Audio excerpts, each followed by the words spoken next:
So, ladies and gentlemen, good morning. Welcome to TV Connect at CES. Great to see so many of you here. I just wanted to welcome you here. My name is Gavin Whitechurch. I'm Executive Director of Informa, Telecoms and Media.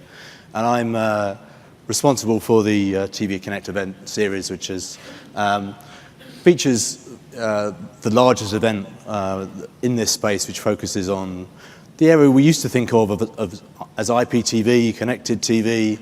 Now we call it TV Connect.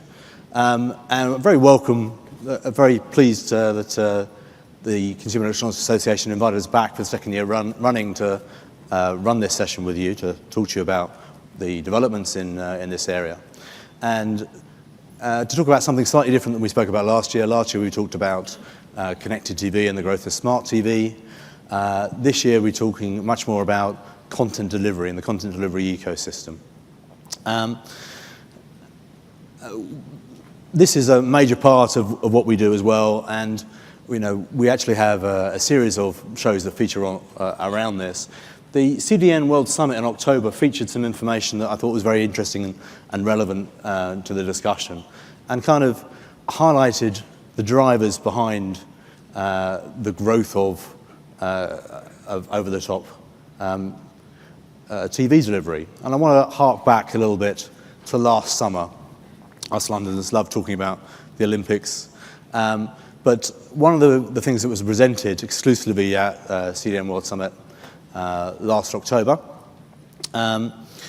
was some information from a gentleman called Richard Hooper, he's responsible for the content delivery for BBC Worldwide, who are the official broadcasters of the Olympics this year.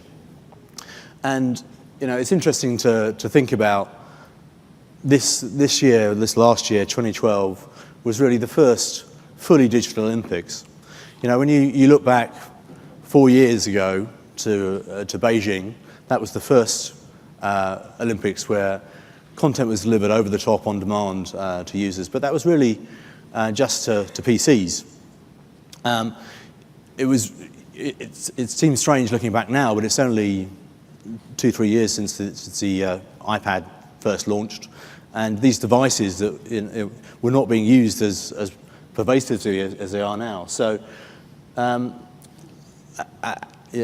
the July Olympics in London, we had a full 4-screen delivery. So you not only had the laptop, as you see there, and the connected TV, the augmented TV, but also, of course, mobile and tablet delivery.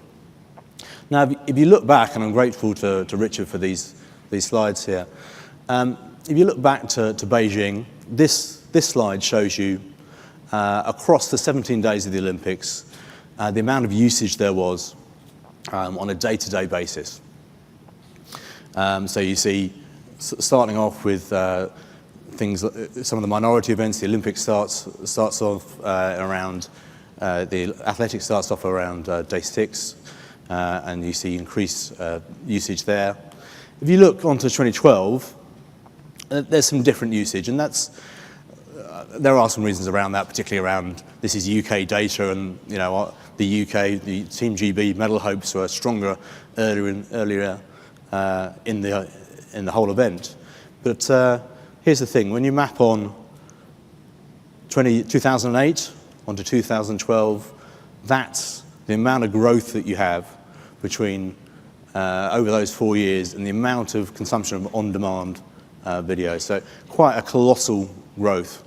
And I think that really says a lot about how user behavior is changing, a lot of expectation about being able to get TV services on demand, and being able to get the new services that people want, and to be able to watch highlights of the most compelling, most exciting elements of the Olympics. And it's not just delivered, as I said, to PCs. This is really quite interesting data again from the BBC that shows how different devices were being used across a one-day horizon. So you'll see the dark blue line there is the traditional computer PC, and interesting that it seems to be being used for a catch-up, for checking in, probably at work, because you'll see the usage there is peaking around lunchtime, 12, 1 o'clock, and then maybe mid-afternoon peak, and then dropping off. connected TV rising over the day to sort of peak over the evening, and then the red button service, which is a BT's interactive service, peaking and troughing throughout the day. The one that I find particularly interesting is you'll see the green line, which is tablet TV. The iPad definitely seems to be the device of choice for watching TV in bed, you'll have to say, because as you see throughout, it rises throughout the day, throughout the evening, and peaks late at night. So that's really interesting, but that's obviously already history. When you look at what's going to happen over the next few years, and I wanted to pick up on the Consumer Electronics Association's theme for this show. Wireless is a big theme for this show, of course, and we see LTE as a major driver of people's expectations around how they can use video on the move. So this graph shows up until 2017 exponential growth in number of subscriptions on LTE, and obviously LTE, the 4G technology, 4G mobile technology, is optimized for broadband, it's optimized for IP. And also, crucially, it's a way that smartphones get into the market. We all know that our smartphones are often subsidized, and it's a way that users are getting to grips with these devices that are allowing them to do these sophisticated things. But we also know that 95% of video is consumed indoors, and so we expect also that Wi-Fi will be a very significant driver of usage. And this data, I should say actually that these slides here from here on in are all provided by my colleagues at Informa Telecoms and Media Industry Research. This forecast is actually being revised upwards at the moment, but already was showing that one hotspot for every 11 people by end 2015. We're actually thinking that's a little bit conservative now. And you're going to see increasing seamlessness between the mobile and the Wi-Fi and hotspot networks. And crucially, Wi-Fi and hotspots, small cells, are actually the endpoints of fixed networks rather than over the wireless infrastructure. So more readily optimizable for various reasons, which I won't go into here, for various reasons for delivering our high bandwidth services. And it's also important to realize it's not just a downstream link. I mean, this data is taken from Super Bowl last year. So AT&T provided a free Wi-Fi network there, and you'll see that 20% of the crowd, pretty much 90% of the crowd, were actually using that, sending 30 megabits per user to share pictures. So you've got a lot of user-generated content that the network also has to handle. So where does the content delivery network come in? Well, the content delivery network is a way of optimizing the delivery of rich media within the network. It brings the media to the edge to be served from the edge of the network, and therefore more readily consumed effectively. And when we get onto the panel area of the presentation, you'll learn a lot more about that. In terms of the marketplace, well, it's increasingly competitive. You've got a wide variety of players who've come from different perspectives. With the global leaders such as Akamai, we have a gentleman from Akamai on our panel who'll be able to tell you more later. But global CDNs who've been around for probably the most mature players in the market. You also have a number of regional specialists who do similar things, such as China Cash, who are the largest CDN in China. But other regional specialists such as RSA, who are in South Africa, or Israq in Malaysia, focusing on just their domestic markets. Increasingly, we've got telcos and carriers coming to this space, such as KDDI in Japan, BT from the UK, Telesinera, etc. But you've also got a variety of new players here. People such as Amazon Web Services who started from a place where they're just optimizing their delivery of their own content and are now actually leveraging that investment to provide services to others.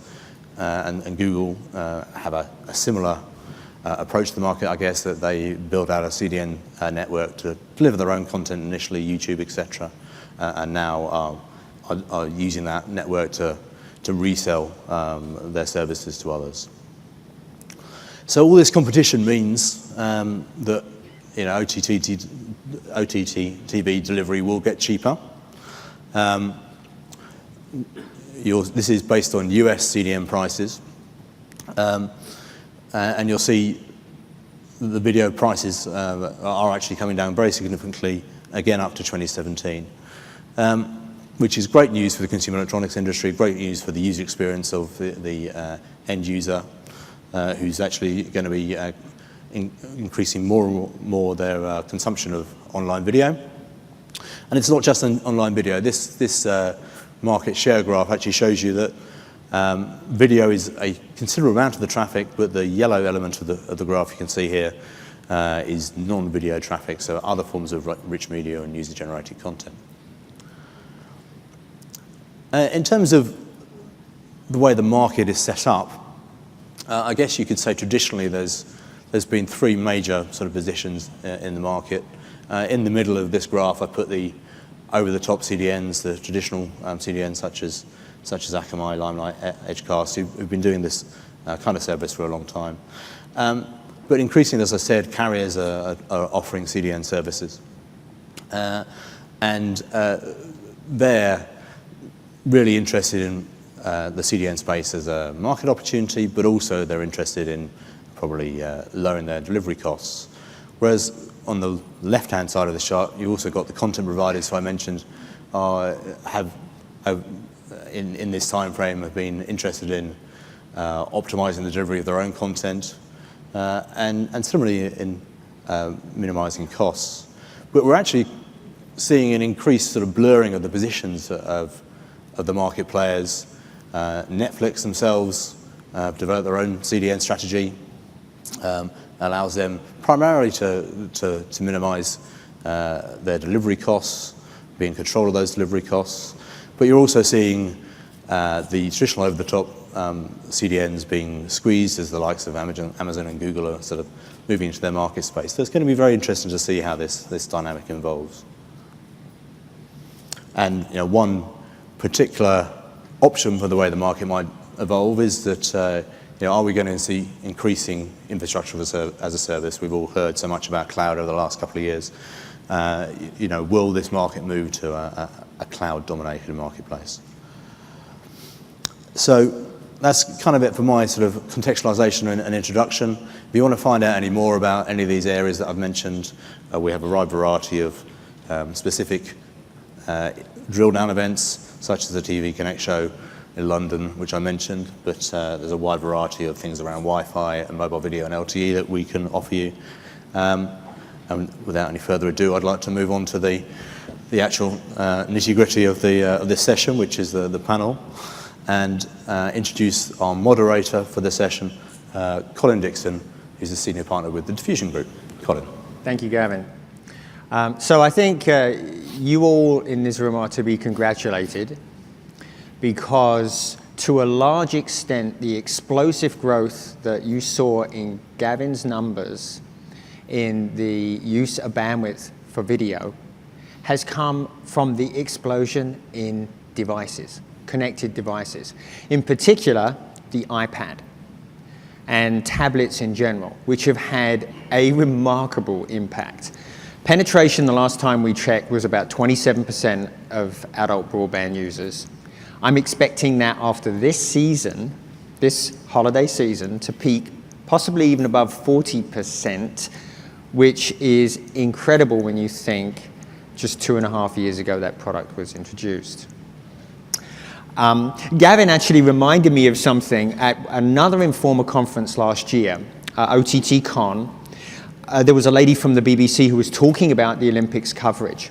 And to give you some dimension to the level of demand, she said that at the peak of demand in the UK, and the peak occurred during the day for online consumption, at the peak, which occurred when Bradley Wiggins, not probably familiar to us Americans, but very familiar to the British public as the cyclist who won the gold medal, when he ran his gold medal round. At that peak, The video delivered on the internet consumed 1/3 of the total possible bandwidth for consumer consumption at that time. So pretty remarkable performance. We're going to be talking about a lot of these issues. We have a fabulous panel. We have Robin Peterson, the CTO of Mashable. And next to him is Jeff Finkelstein, who's a Director of Network Architecture for Cox Communications. To my right is Brian Joe, Manager Content Strategy for Verizon. Excuse me, to the far right is Brian Joe, Manager of Content Strategy for Verizon. And to my real right is Will Law, who's Principal Architect for Akamai. And actually, Will informed me that Akamai is not a CDN, so we're going to be digging into that. You can bet on the panel in just a second. Actually, I think where we should start our discussion is, why don't we start with content? So, Robin, you are sort of foursquare in this new world of over-the-top delivery and broadband delivery of content. Can you talk about some of the experiences that you're bringing to your users, your viewers, and talk about how you're optimizing delivery, because it's a pretty darn complicated picture that people have, right, delivering to all these devices. So tell us about some of those experiences and the devices. Absolutely, absolutely. So we just launched an entirely new Mashable last month. If you haven't seen it, please check it out and let me know what you think. We really let me first start there and then kind of tackle, and that'll lead me into answer some of Colin's questions. So we really aimed at 3 different themes, and those were the driving themes of the redesign. It's really, just put simply, social, mobile, and visual. Mashable is a very social site. Our articles are tweeted once every second on average. Over 9 million followers on social networks. A lot of the top, we're the top brand on a lot of different social networks as well. So social is incredibly important. In order to be successful on social sites, you need to be fast. If people are going to share your URLs, they want their friends to see it because they're somewhat endorsing you, and they want it to load very, very quickly. So speed of delivery is hugely important to us, and that was, again, one of the driving factors then. And the second theme is mobile. Year over year, Mashable saw a 180% increase in mobile traffic. It's an insane explosion for us. We're starting to see, the market may be leveling out, and I think we're going to see that over 2013, that a lot of people who have devices, who want devices, have devices. They're already surfing mobile. We're going to see an increase, but I don't think it's going to continue at the rate we've seen so far. But we knew we needed to get there. Over 1/3 of our traffic is coming from so-called mobile devices, and we knew that we needed a great brand experience there. And an experience that's going to drive our social goals as well. So it had to be fast. So for the mobile side, the third driving theme was visual. A lot of major sites today, especially social networks, are very visual. Pinterest is the classic example, but you have Timeline with Facebook. Twitter is starting to do some very interesting things where they're incorporating embedded imagery and video. So we knew we needed to be much more visual. We threw a lot of imagery in the Mashable articles. The way that we architected the site, we engaged with 2 major engineering tasks. One was called, what we call internally, progressive enhancement.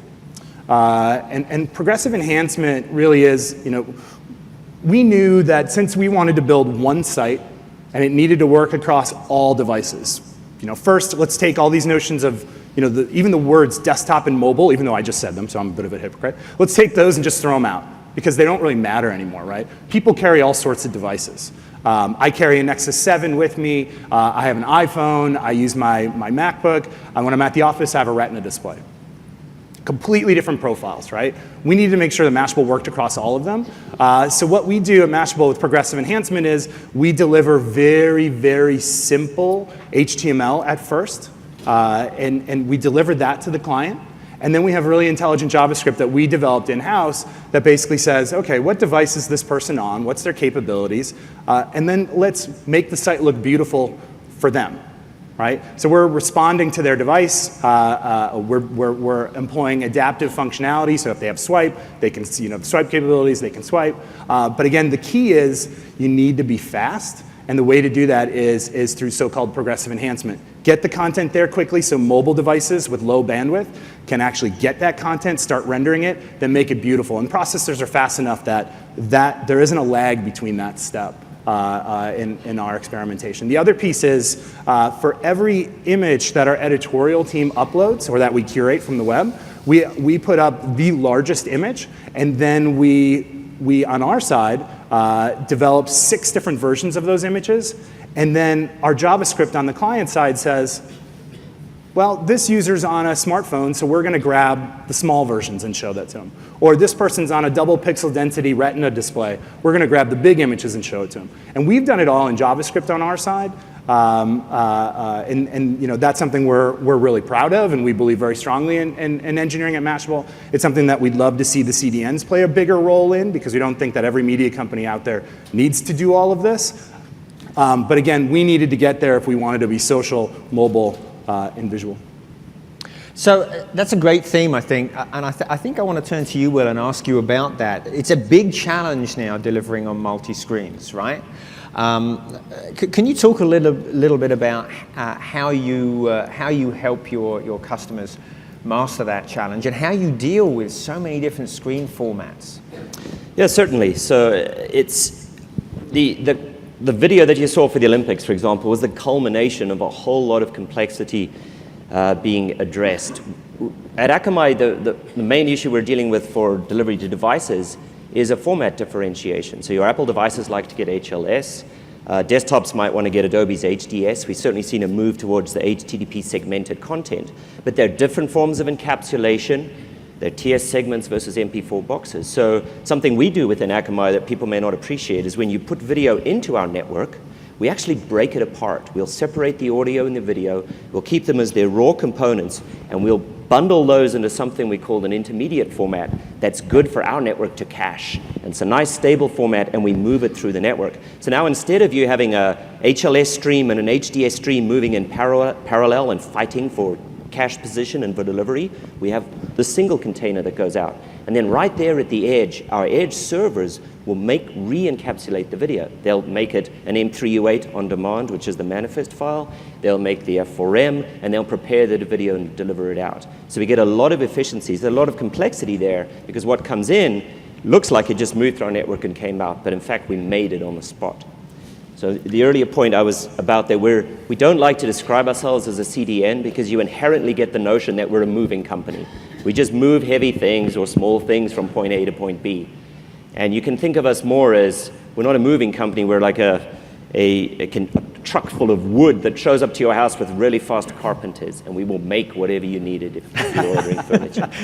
Versus image. Delivering. So that's an interesting image. There's a lot of sophistication there. And then on top of pure just video delivery, you look at items like ad insertion. So if you look at the Olympics, we may pat ourselves on the back for how much content we delivered, but did we achieve the holy grail of a unique ad for each independent user, one that's targeted to their location if they're on a mobile device, or the time of day, or their zip code, or all the things we know about them from Facebook?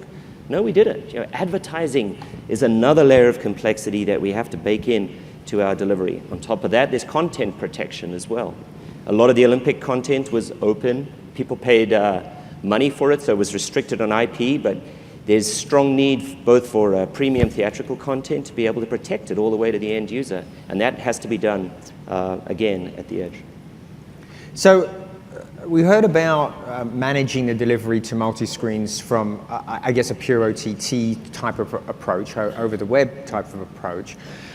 Brian, talk to that issue on an operator network, because you're doing that today, right? With Verizon, with Fios, with the service that you provide to Xbox, right. which includes not only on demand, it also includes live, right? Right. No, that's correct.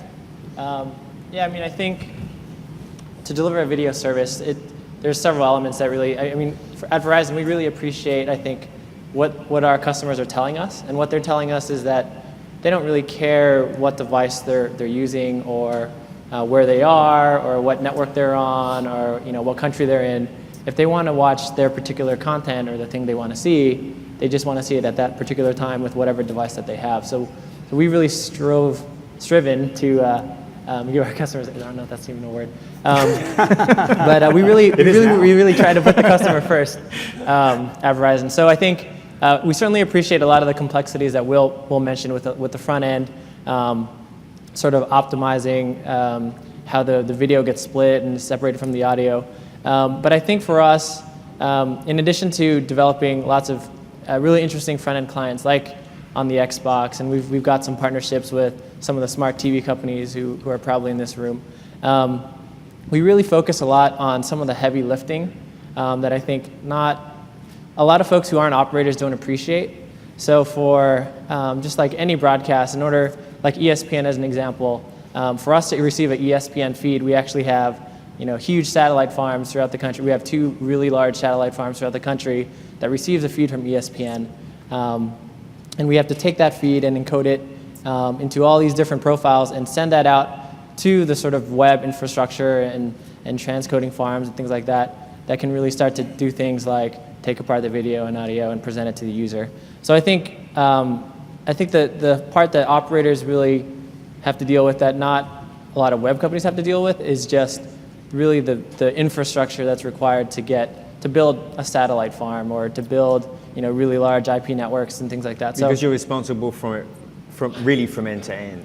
Right, exactly. Yeah. I mean, I think in maybe like a newer model, it would be possible if media companies would do their own encoding and make their content available for everybody to get. And I think that sounds like what Mashable does.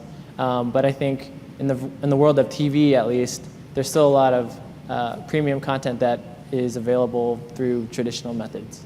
Okay. And of course, you're just about to step into Verizon. I shouldn't say you necessarily, but Verizon is just about to step into the OTT world with streaming with Redbox, right? Yeah, I mean, I think Verizon and Redbox, actually Coinstar, we announced a joint venture earlier this year where we are launching a video streaming service, and that it is different than a lot of the traditional Verizon services that we have today, which are really focused on Verizon Fios customers.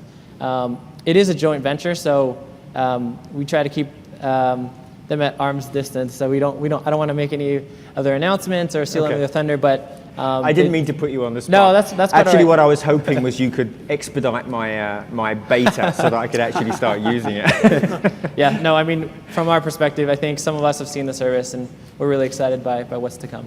Right.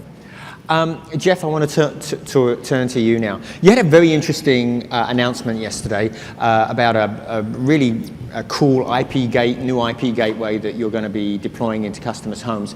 And what that set me thinking about was really, of course, you're doing very much the same as Brian is in the Verizon network. You're also providing TV Everywhere services. You're also providing live to iPads and as well as on demand. But there's an interesting dimension here because you've introduced this IP gateway to give you an ability to control the delivery in the home to multiple devices, specifically in the home. Can you talk about that a little bit and why you put the gateway there and how it helps you achieve that goal? One of the ongoing issues that we as operators always run into is that the most expensive part of the network is the last mile. And it doesn't matter if you're coax, if you're fiber, if you're twisted pair, if you're wireless. It's that last delivery element to the end user. So one of the things we can do by putting the home gateways in is that it enables us to take control of the drop and basically from the physical plant itself into the customer premise. Most of the issues that we all as operators deal with in terms of getting more and more speeds through to the customer were hampered by some of what occurs inside the home. A lot of the cabling is very old. A lot of the concrete walls are too thick for wireless signals to go through. So by all of us moving towards a sort of what we would call a demarcation point at the customer premise, we're able to get much higher speeds through to the customer simply by terminating the plant at the side of the customer's house and then having a customer network inside the home. What that does is, as you put in these, we're calling home gateways, IP gateways, lots of names for them, we now have the ability to put in much more compute power. We have the ability to have terabyte drives. We can do transcoding at the customer premise. There are many things we can now do, and we have now enabled by just taking advantage of having more and more intelligent devices closer to the customer. So we were having actually a discussion earlier, and we were saying, does it make sense to do some of this higher up in the network stack? Does it make sense to do this in the cloud? Does it make sense to do it in the hub sites, in the head ends, whatever you happen to call them? And I think that's something that over time we'll learn more about. The initial step that many of us are taking is that we're doing some of this for content that originates within the service provider network. We're doing the transcoding in one location.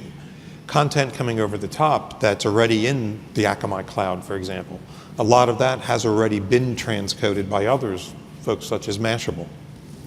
So over time, as the cost of providing that network capacity goes down, as the demand for the capacity goes up, it gives us the ability, by having these IP gateways, to rethink how we're actually providing this and look at alternative ways to optimize the network to give a better quality of experience for the customer.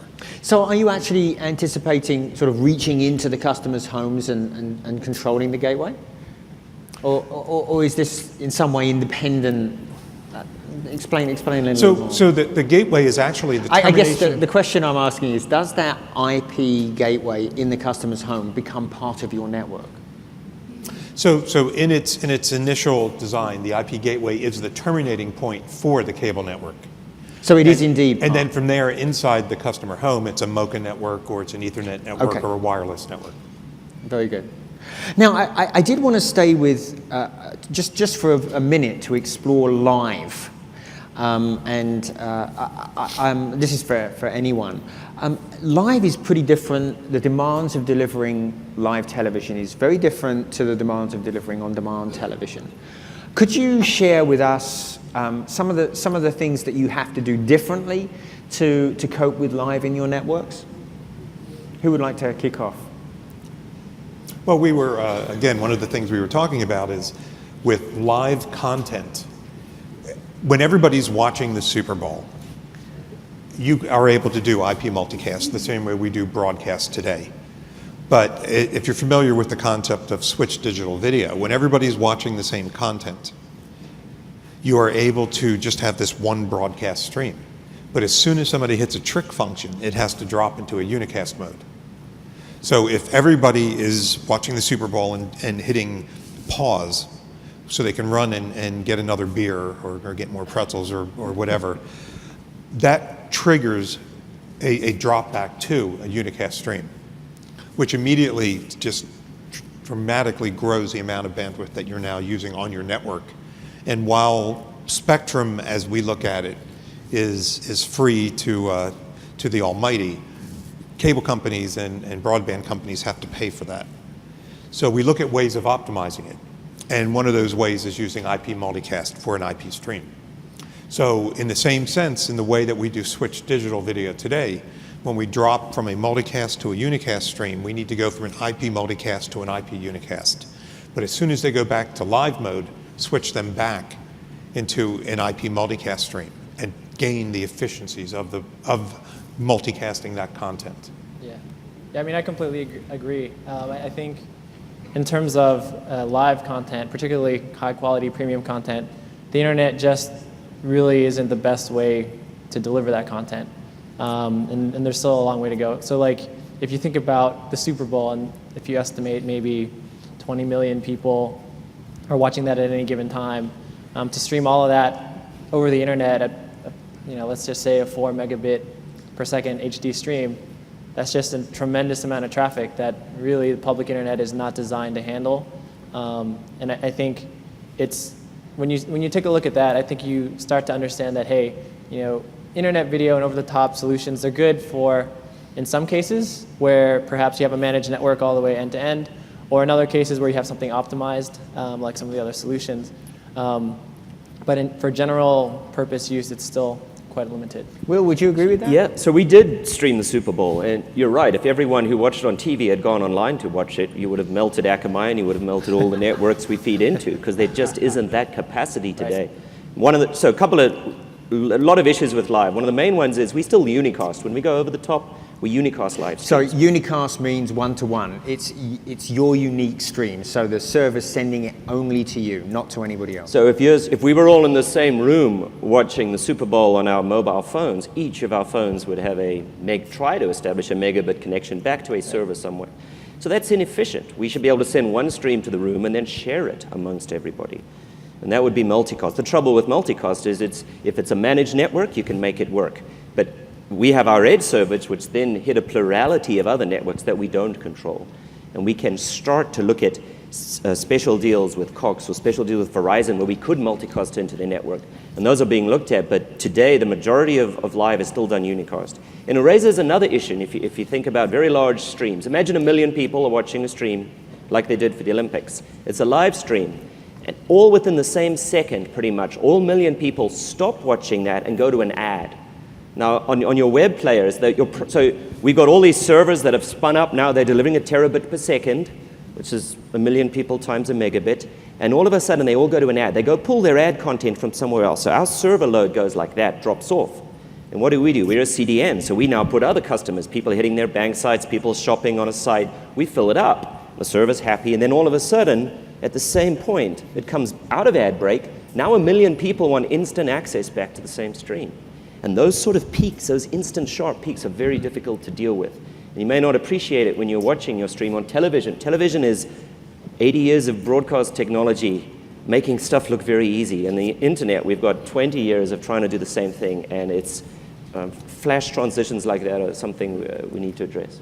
And just to follow up for a brief second on what Will said, is that we think of this in perspective of, and tying it back to the connected TV type of scenario, that when you're looking at this content and you're looking at it on a smartphone in a 320 or in a non-smartphone in a 320, in a smartphone maybe in a 640 or almost 720, maybe in a 1K resolution, there's a certain amount of capacity that's associated with that. So it may be anywhere from a 500 kilobit to a 1.5 megabit stream.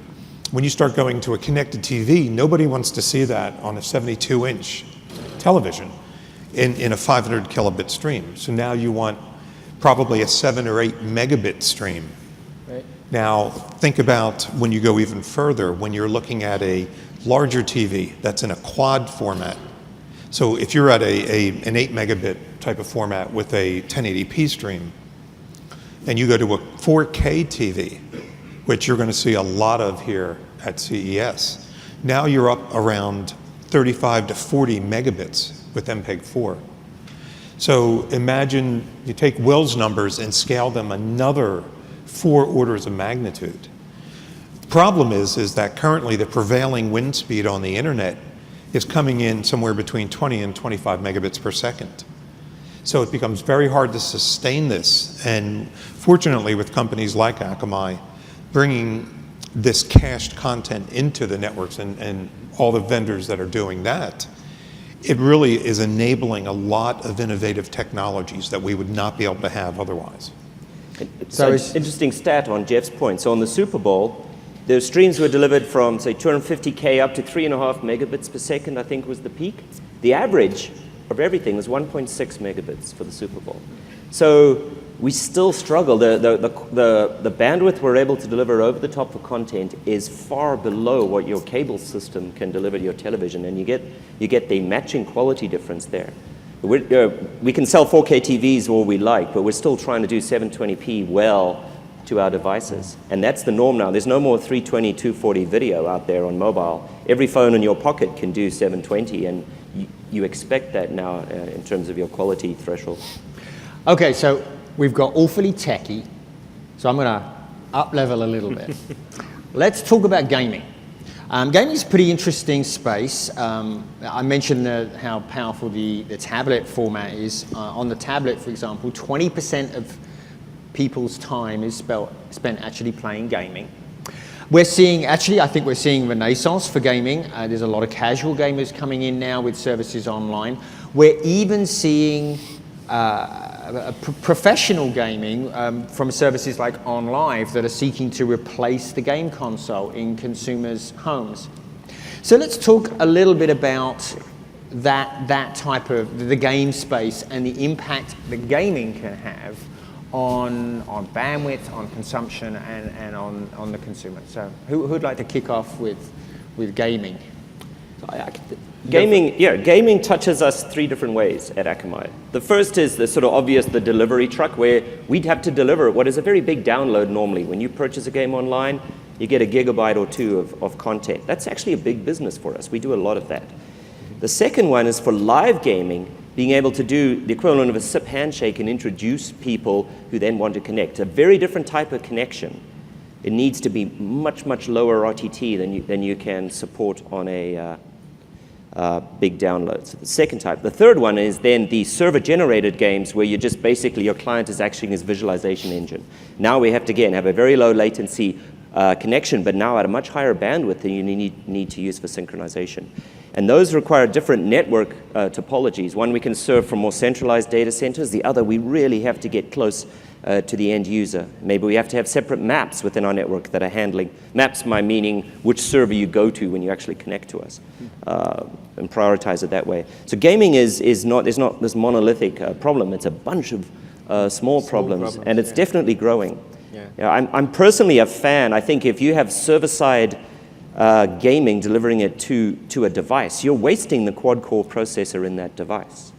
You know, and why have to build data centers that run very hot and have thousands of machines in them so that you can have an idle phone that today can do a lot of what the gaming consoles can. So I think, if anything, we're going to see more movement towards playing back more actual rendering of the game. The game engine will reside on the device, and that we're going to do a lot more interactivity and social interaction and real live gaming between players. And is there any gaming going on with Mashable? Is this an area that you're looking to invest in?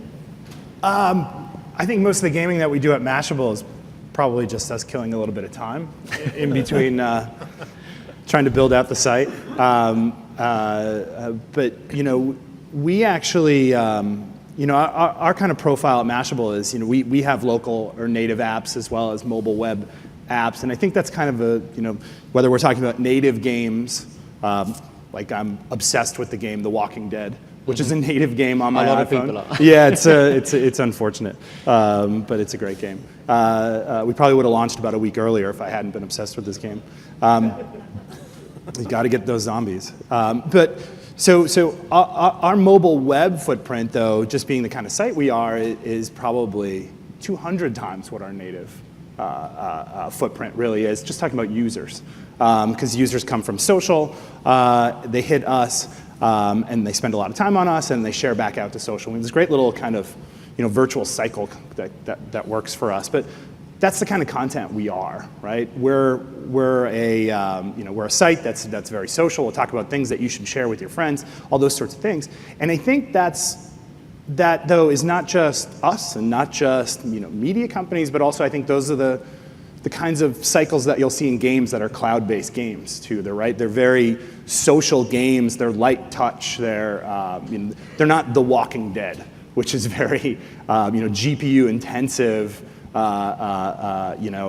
heavy animation that cannot lag, or I will stop playing it. And I think that's where you'll see, even within what Will was saying, even within those, they kind of split apart into a couple different types of games as well.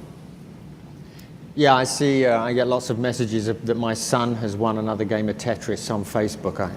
I don't know why I need to know that, but apparently I need to know that. So gaming is obviously a very influential part of the online experience. Another thing that Gavin said that I thought was very interesting. He said that the CDN market, he expected it to grow threefold, but that the rates continue to decline. So is that a zero-sum game? I mean, CDN's going to go out of business or just not grow No, revenue? not at all, because the rates go down slower than the volume increases. Well, wait a minute, I thought Akamai wasn't a CDN. So we don't. Yes, we do deliver content, and if you're looking at price per gigabit, so this was the first year that actually, if you look at our financials, that we crossed the 50% barrier for how much do we make from just delivering stuff to how much do we make from doing something more intelligent with what we deliver. So we do a lot of our revenues is driven by doing something clever with the content and simply moving it from one place to another. Okay. So are we threatened? Yes. If you look at Akamai prices, and everyone on the stage is an Akamai customer, your price per bit has gone down through this decade. But that doesn't stop our revenues from climbing over the decade. And why? Because we're able to eke out more. Our cost of goods, if you look, again, if you get into the finance, we're able to extract more and more out of each server. Our throughput goes up, our power consumption. Our biggest costs are colo and bandwidth. We don't own transit, we don't own networks. We pay for every single bit we deliver. We trade for some of it, but we pay for most of it. And if you look at our chart, right now we're pushing about 7.5 terabits per second. That's 18 million pages every second that we serve. That's an awful lot of content, and we have to pay for every little bit of that. But is kind of the, I don't want to say the future of Akamai, that's a bit strong, but is there a pretty good future for Akamai in those adjacent businesses to it? Like we talked before the panel about security. Love to see Akamai get deeper into security. You're touching customers first. We only want to see the good people. You take the bad people. And that's a lot of what we do. So we see 4 major growth areas: cloud, mobile, media, and security. And we've touched on all of those already in this panel. But security is a big one for us, and we blundered into it almost. It wasn't the intent of the company, but DDoS attacks are very popular. People flood a site with 10 gigs per second, bring most sites down. Since we're delivering 7.5 terabits per second, we don't even notice a 10 gig hit. Okay, so we can absorb it by virtue of our size. This now is a very profitable business for us. We just act as the big bodyguard outside the nightclub, and we keep the bad guys away. Now, attacks are getting more sophisticated. They're not just a bunch of guys running at the door. There are con men and tricksters who've sort of come with lower level attacks that are more intelligent. And we're also evolving now a whole suite of security solutions that can separate the good guys from the bad guys, the bad requests from the good requests, and be able to stop the attack. And this is one of the biggest growth areas in the internet today, is security, because unfortunately, along with the rise of content delivery is the rise of anonymous and hacktivism. And a lot of our customers are the big banking companies, and we do protect them today, and we continue not just to protect banking companies, but to protect companies like Mashable too, who can get hacked just the same, and it's as critical to their business as it is to a bank. I think as CDN costs go down, other things go down as well, such as the cost of constructing a DDoS attack. And as those costs go down, there will be more of these attacks around the world. So let's talk about security on your networks, Jeff and Robin, because you've had a nice tidy world for the last how many decades, where everything is nicely controlled on your private network, and now suddenly you're having to deliver services with the same high value content on your broadband networks. How are you dealing with that? Well, I mean, I think for us, security is obviously a very important consideration for our customers and for Verizon as a whole. So I think the way that we've been approaching it in the past has just been we keep our networks separate. So we have our consumer network, it's a separate private network, even physically down to the customer home, based on what wavelength of light the laser is going to. So we do our best to really physically separate it as much as possible, and to the extent that networks actually come together, like in aggregation points or our hub offices, we have a very sophisticated, lots of security equipment that we use to really keep the bad guys out and keep the good guys and the good content in. So I mean that's been our approach in the past. Really just try to keep everything separated. Yep. And securing the client, are there issues with securing content on iPads and laptops? Well, just following up on what Brian said as well, is that it's not just the physical separation in many cases, and some may not be as physical. Some may be done in wavelengths, some may be physical fibers, some may be various facilities. It's also the tagging of content, so that the content that is high-value content has a different tag so you can identify it as it transits through the network. Likewise, content that comes in through the cloud, through the internet, has taggings. So we're able to more rapidly identify where things are occurring in the network that you may not want to occur in the fashion that they're actually occurring. So you're able to reroute those. And some of this ties into another very interesting topic, which is called SDNs, software-defined networks. So you're able to dynamically instantiate networks based on the content and react to it in a different fashion in that real-time manner. And so that you can send things into walled gardens and do different kinds of very, very interesting things by letting the network respond itself. Now, we're still a long way away from that, but it's moving along very rapidly. I suppose that's the definition of a smart network, right? That sort of ability to react and put different conditions in place for different types of content. Yeah. I mean, we're heading in that direction. We're still a long way away. But it's because of a lot of the open standards that have been going on recently, it's definitely moving much more rapidly than some of us thought it would. Okay. Now, I'm going to turn to you, the audience. Does anybody have any questions immediately? I see. Okay, I'm going to ask one more question, and then that will give you some time to think a little bit. Sorry, was somebody yelling out something over there? It's very difficult for me to see. No, I will. Let me ask one more question. Give you some time to think about your questions. Talk about some of the new applications and the new entertainment applications that either you're developing and bringing to the market, or something that you've seen, and let us know what the implications are of delivering those, particularly as regards the CDM market and bandwidth and those types of requirements. Let's start with you, Robin. Sure. You're sort of in the thick end of this. I'm not sure what that means. Developing Is that a good place or a bad place? I think it's a good place. So I'll buy that. I guess I have two answers to that. So at Mashable, we're spending a lot of time trying to build, like I mentioned, with how we built out the new site, we're trying to build intelligent systems that help Mashable take advantage of technology that's out there, right? Or what technology is good for is a better way to describe it. One of the things we launched with the new site is called Velocity.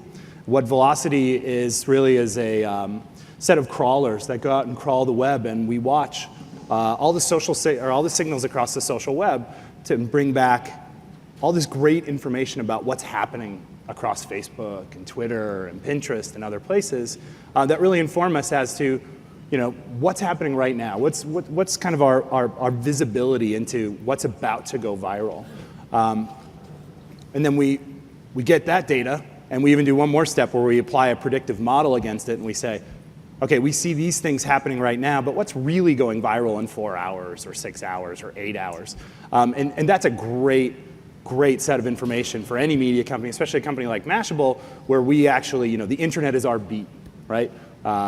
Everybody in here who has a mini tablet, a smartphone, a console device at home, a laptop or a desktop, if you have all of those things, you're great for us. And if you're into internet culture, you're also great for us. So this is all about how do we get to know our beat better than everybody else through the use of technology. So that's one thing we do at work. At home, I wouldn't say I'm a Luddite, but it's nice to disconnect. The newest thing for me is I've actually given out my old, and I think this is actually, I was talking to somebody from Forrester, an analyst from Forrester the other day, and I think this is actually a big trend right now. I just gave out my iPad 1s, I had 2 of them to my twin daughters, and I gave them the Optimum Online app, set up Nick Jr. for both of them, and I just kind of set them up so they're no longer fighting over who controls the TV. They actually sit there with their iPad 1s, and it's quiet. Nick Jr., but not the Watch Disney apps. Interesting. Yeah. Jeff. Yeah. What do you see? The big thing is for us is the dramatic increase of over-the-top content and the apps that take advantage of that. Mm-hmm. There's a whole world of applications coming from many, many different sites. and for us to figure out how do we optimize that customer experience, and how do we figure out better ways, to get that content down to the customer, to give that sort of optimization. We can only add so much capacity. We can only add so much speed. It doesn't matter if you've got a significant speed available if your app is only pulling down whatever the capacity is, megabit or whatever that is. So how do we optimize those packets through the network end to end? How do we do more reliability, more redundancy, so that the network can be more reactive to the demands that are placed on it? Mm-hmm. Robin. Brian. Brian. Yeah, I got confused because you were looking at me and saying Robin. Yeah, I think for Verizon, I think where we really see the future is in mobile. I think, and I think there's a lot of signs outside that say the future is mobile or I am mobile, and we really believe that. And I think it lines up very well with some of the assets that we have with our 4G LTE network. But I think for Verizon, mobile isn't just, a handset and we have to adjust our products to be the right resolution or the right, screen size. I think we really think that there's a lot of potential in mobility, being able to access the internet wherever you are, not having to be in your house, not needing to be tethered, and now with the state of embedded devices, not even needing to be a cell phone. You can be a car, you can be a vending machine. So we really think that there's going to be a lot of innovation in those spaces around everyday common appliances and devices that people take for granted today.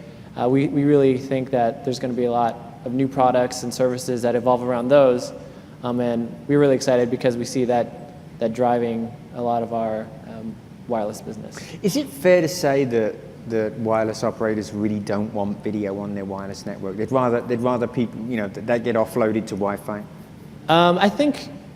I think so. I mean, it depends. I think I was in our lab the other day in Waltham, and I was doing one of those speed tests on our new LTE network, and I was getting 50 megs down on my tablet.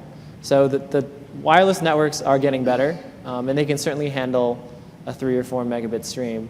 But I think if you look at certain sectors where there's lots of people or there tends to be a lot of historic congestion, those are the places we really don't want a lot of video, particularly if the video is wasteful. If everybody is watching the same thing, kind of to Will's earlier point, if everyone's in the same room watching the same content on 1,000 unicast streams, that's what we don't want. So we're constantly looking for new, more efficient ways to deliver that video. And secondly, I think it's just the issue of what people are used to, what people really want. If they want content and they want to be mobile, they're going to access it over a wireless network. But if they want the highest quality and they're going to be stationary and they don't want to pay anything for bandwidth, or pay as much for bandwidth, then they're going to gravitate towards fixed services or fiber optic services. So I don't think it's fair to say we don't want video on the network, but I think we don't want to have video that's wasteful on the network. Is that something that you're investing in Verizon? Wi-Fi offload, is that something that you're investing in? I think that, yeah, there's a lot of ways to do it. I mean, you can do Wi-Fi offload. There's a lot of other techniques as well. I think the big thing with Wi-Fi offload is it's just Wi-Fi is really not designed the same way mobile networks are. Like mobile networks were built from the ground up to keep track of the user and where they are, where they go, keep track of their identity and hand them off between different sectors and radios and towers. Whereas Wi-Fi just really isn't there. So I think we're not quite. I think Wi-Fi offload is a tool that we looked at, but we don't really see it replacing, a 4G LTE network anytime soon. Right. And Will, maybe we'll yeah, leave you we're with almost. I'll give you 3 quick technologies that I think you'll see at the show and that I think could be game changers, or at least provide some fundamental step shifts in online TV. One is the rise of companion apps and actually making them and doing them more intelligent, and the technology of syncing them. How do I firstly know what the person's watching? And once I know where I am in that stream, how do I deliver content? It might be commercial content, it might be social content. But you're going to see a lot of companion demos. You're going to see companies who don't like to call themselves CDNs thinking about how they can provide those services. A second one would be HEVC. You may not know what that is. It's a video codec. It's replacing AVC that's in the H.264 that we pretty much coalesced around as an industry. For better or worse, and you can argue this with me, it offers about the same quality at half the bit rate we get today. So if you want to say, wow, how can Akamai serve video to twice as many people, or how can you cut the traffic on your wireless network in half, just change the codec. So the codec's in draft right now. It should come out first half of this year. And I expect its adoption to be very rapid. And we finally have the devices that are capable of decoding it in real time now. So there's a nice union there. And then the last one would be MPEG Dash. You may not know that, but it's a standard for delivery. So we can get out of the fog and the complexity of having all these competing formats and actually go to an ISO standard that the encoders can standardize around, that the CDNs know how to deliver, and that the networks can manage effectively once those bits are within their network. So those three, I think, this year is quite an exciting time for them. And I think one quick question, sir. Yes, sir. Quickly, please. As fast as I can make it. Yesterday I attended a Blog World conference, and they were talking, instead of monologues, dialogues. In other words, duplex communication instead of uniplex communication. What thoughts do you have about two-way communications as opposed to strictly delivering content in one direction? Well, I would think, certainly from Mashable's perspective, it isn't a one-way conversation at all. I don't think there are any one-way conversations on Mashable. I would guess the question's more about television and how do you have more conversations while that one-way direction of content is coming in. And I would guess companion apps is probably. Well, you've just introduced one, right? Yeah. Right, and that's part of what we went through, or what we announced on Monday, is that the ability to, and actually let me back up. So watching my grandchildren watching TV, iPads, computers, phones, there's an ongoing conversation. They're tweeting, they're posting to Facebook, they're watching the content, and think about how long it will take before we reach the point that this is actually occurring on the sites where the content is being provided from, and things will be changing in the content in real time.